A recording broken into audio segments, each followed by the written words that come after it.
ಒಂದ್ಸಾರಿ ಮಧುಗಿರಿಗೆ ಹೋಗಿದ್ದೆ, ನಾನು ಮಧುಗಿರಿಗೆ ಹೋಗಿದ್ದೆ, ಒಂದು ಫಂಕ್ಷನ್ ಅನ್ನಭಾಗ್ಯ ಕಾರ್ಯಕ್ರಮ ಎಲ್ಲ ಕೊಟ್ಟಿದ್ದು ನಾವು. ಅಷ್ಟೊಂದು ಕಾಲ ಅನ್ನಭಾಗ್ಯ, ಈ ಅನ್ನಭಾಗ್ಯ ಅಂತ ಬರ್ಬೇಕಾದ್ರೆ ರಾಮಚಂದ್ರಪ್ಪನವ್ರ ಕಾರಣ. ನಾನು ಕೇಳಿದೆ, ನಾವು ಬಡವರಿಗೆ ಅಕ್ಕಿ ಕೊಡಬೇಕು, ಅದಕ್ಕೆ ಏನು ಹೆಸರಿಡಬೇಕು ಅಂತ ಕೇಳಿದಾಗ ನಾನು BL ಶೇಖರ್ಗೂ ಕೇಳಿದೆ, ಇವ್ರಿಗೂ ಕೇಳಿದೆ. ಇವರು ಅನ್ನಭಾಗ್ಯ ಅಂತ ಹೆಸರಿ ಅಂತ ಹೇಳಿದವರು ಬರಗೂರು ರಾಮಚಂದ್ರಪ್ಪನವರು. ನಾನು BL ಶೇಖರ್ಗೂ ಕೇಳಿದ್ದೆ, ನಾನು ಯಾಕೆ ಅನ್ನಭಾಗ್ಯ ಕಾರ್ಯಕ್ರಮವನ್ನ ಜಾರಿಗೆ ತಗೊಂಡ್ಬಂದೆ ಅಂತಂದ್ರೆ, ನಮ್ಮ ಊರಿನಲ್ಲಿ, ನಮ್ಮ ಮನೆಯಲ್ಲಿ ನಮಗೆ ಒಂದು, ಆ ಕಾಲದಲ್ಲಿ ನಾನು ಸಣ್ಣ ಹುಡುಗನಾಗಿದ್ದಾಗ 6 ಎಕರೆ ಕರಿ ಜಮೀನು ಇತ್ತು, ನೀರಾವರಿ ಜಮೀನು. ಕೃಷಿ ಜಮೀನು ಒಂದು 25-30 ಎಕರೆ ಇತ್ತು. ಆಗ ನಮ್ಮ ಊರಿನಲ್ಲಿ ಒಂದು 10% ಕರಿ ಜಮೀನು ಇದ್ದದ್ದು, 10% ಜನರಿಗೆ. ಇದು ಉಳಿದವರಿಗೆಲ್ಲ ಕೃಷಿ ಜಮೀನು.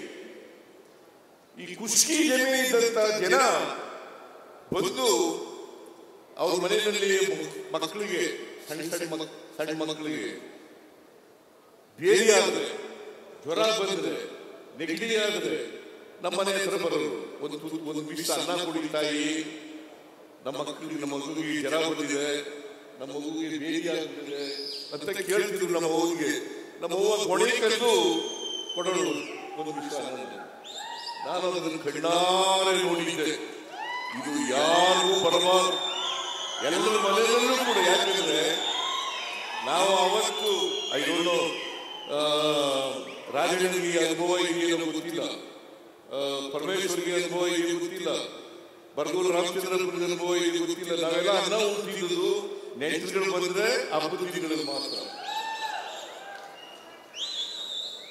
ನೆಂಟರುಗಳು ಬಂದ್ರೆ ಹಬ್ಬದ ದಿನಗಳು ಮಾತ್ರ. ಆಗ ನೆಂಟರುಗಳು ಬಂದ್ರೆ ಕೋಳಿ ಕುಯ್ಯೋದು. ಆ ಕಾಲದಲ್ಲಿ ಕೋಳಿ ಮಾಂಸ ತಿನ್ನೋದೇ ಒಂದು ದೊಡ್ಡ ಖುಷಿ ನಮಗೆ.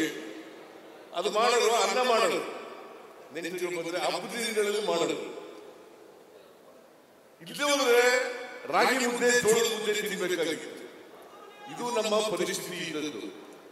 ನಾವು ಗದ್ದೆಗಳು ಇಟ್ಕೊಂಡಿದ್ರು ಕೂಡ, ನೀರಾವರಿ ಜಮೀನು ಇದ್ರೂ ಕೂಡ, ಆದರೆ ನಮ್ಮ ಮನೆಯಲ್ಲಿ ಯಾವಾಗಲೂ ಕೂಡ ನೆಂಟರು ಬಂದ್ರೆ ಹಬ್ಬದ ದಿನಗಳಲ್ಲಿ ಮಾತ್ರ ಅನ್ನ ಮಾಡ್ತಿದ್ರು. ಇದನ್ನು ಕಣ್ಣಾರೆ ಕಂಡಿದ್ದೆ. ಅದಕ್ಕೋಸ್ಕರ ಎಲ್ಲ ಮನೆಗಳಲ್ಲೂ ಅನ್ನ ಉಣ್ಬೇಕು. ಯಾರು ಕೂಡ ಅನ್ನ ಉಣ್ಣದೇ ಇರಬಾರದು. ಎಲ್ಲ ಮನೆಗಳು ಅನ್ನ ಮಾಡಬೇಕು ಅಂತೇಳಿ ಅನ್ನಭಾಗ್ಯ ಕಾರ್ಯಕ್ರಮವನ್ನು ಜಾರಿಗೆ ತಗೊಂಡದ್ದು. ಗೊತ್ತಾಯ್ತದೆ ನಿಮಗೆ? ರಾಜನಿಗೆ ಈ ಕಾರ್ಯಕ್ರಮ ಬಹಳ ಪ್ರೀತಿ. ಈ ಕಾರ್ಯಕ್ರಮದ ಮೇಲೆ ಯಾಕೆ ಗೊತ್ತಾ? ಬಡವರು ಅನ್ನ ಉಂಟರಲ್ಲ,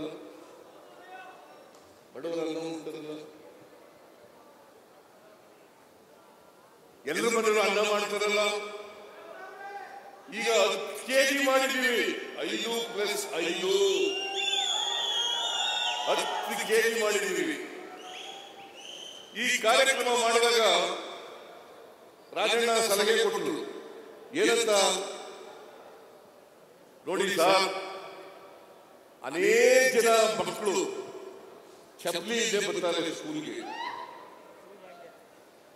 ಚಪ್ಪಲಿ ಇಲ್ಲದೆ ಬರ್ತಾರೆ. ನಾನು ಪ್ರೈಮರಿ ಸ್ಕೂಲ್ನಲ್ಲಿ ಇರುವಾಗ ಚಪ್ಪಲಿ ಇಲ್ಲದಾಗ, ನಾನು ಹೈಸ್ಕೂಲ್ ಸೆಕೆಂಡ್ ಇಯರ್ ಹೋದಾಗ ಚಪ್ಪಲಿ ಹಾಕಿರೋದು.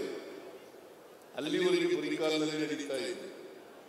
ಹೈಸ್ಕೂಲ್ ಸೆಕೆಂಡ್ ಇಯರ್ ಇರುವಿನ ರೋಡ್ನಲ್ಲಿ ಒಂದು ಅಂಗಡಿ ಇತ್ತು, ಚಪ್ಪಲಿ ಅಂಗಡಿ. ಆ ಚಪ್ಪಲಿ ಅಂಗಡಿ ಒಲಿಸ್ಕೊಂಡು ಟೈಲ್ ಚಪ್ಪಲಿ, ಅದು ಏನು 3 ವರ್ಷ ಆದ್ರೂ ಅದೇ ಒಂದು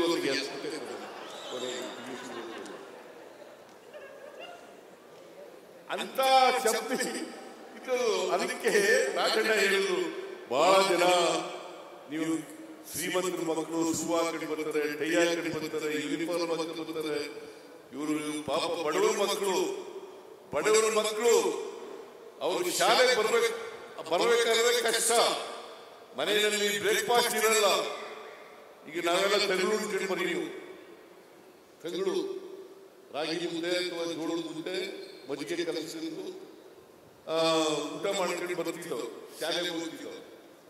ಬಡವ ಮಕ್ಕಳು ಪರಿಕಾರದಲ್ಲಿ ಬರ್ತಾರೆ, ಅವರಿಗೆ ಶೂ ಮತ್ತು ಸಾಕ್ಸ್ ಕೊಡ್ತಕ್ಕಂಥ ಭಾಗ್ಯ ಮಾಡಬೇಕು ಅಂತೇಳಿ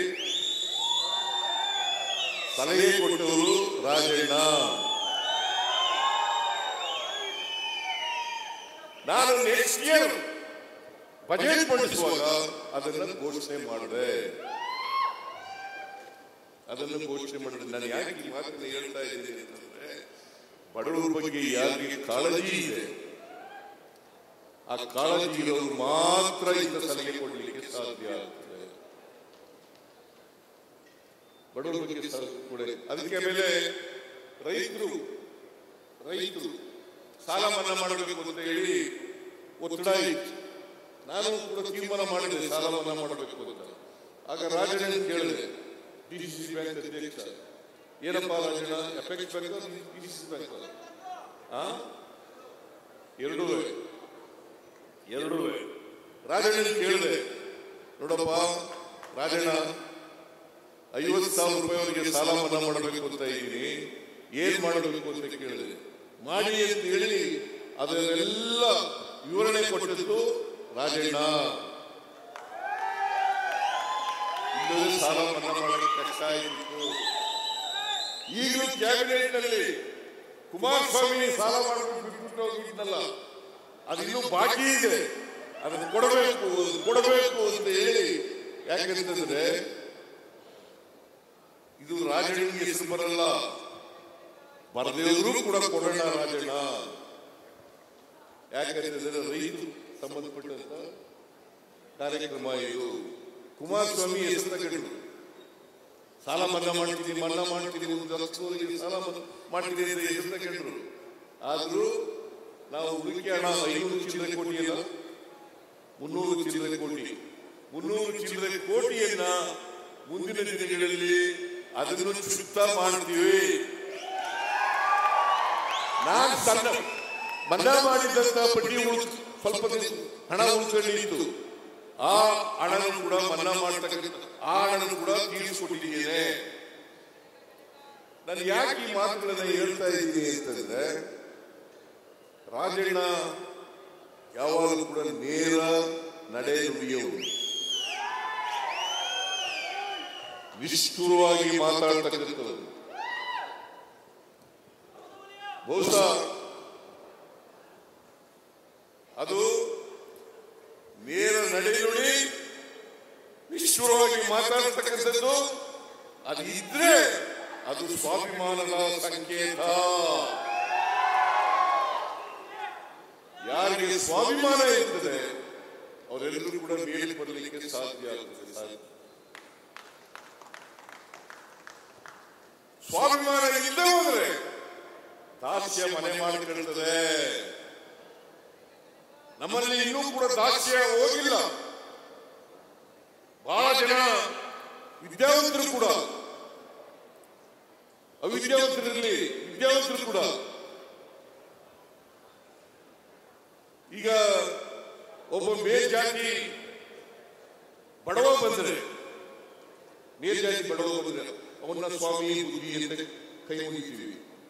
ಅದೇ ಒಬ್ಬ ದಲಿತ ವಿದ್ಯಾವಂತನಾಗಿ ಶ್ರೀಮಂತನಾಗಿ ಬಂದರೆ ಅವನನ್ನ ಸಿಂಗುಲರ್ನಲ್ಲಿ ಮಾತಾಡಿಸ್ತೇವೆ. ಇದು ಗುಲಾಮಗಿರಿಯ ಸಂಕೇತ. ಒಬ್ಬ ಮೇಲ್ಜಾತಿಯ ಬಡವ ಬಂದರೆ ಅವನಿಗೆ ಸ್ವಾಮಿ ಬುದ್ಧಿ ಅಂತೀವಿ, ಅವನನ್ನ ಮೇಲ್ಗಡೆ ಕೂಡಿಸ್ತೀವಿ. ಅದೇ ಒಬ್ಬ ದಲಿತ ವಿದ್ಯಾವಂತನಾದರೂ ಕೂಡ ಶ್ರೀಮಂತ ಆದರೂ ಕೂಡ ಅವರನ್ನ ನಾವು ಸಿಂಗುಲರ್ನಲ್ಲಿ ಮಾತಾಡಿಸ್ತೀವಿ. ಇದು ಶೂದ್ರರಿಗಿರ್ತಕ್ಕಂಥ ದಾಸ್ಯದ ಸಂಕೇತ. ಇದನ್ನ ಕಿತ್ತು ಹೋಗಿಬೇಕು ಪ್ರತಿಯೊಬ್ಬರು.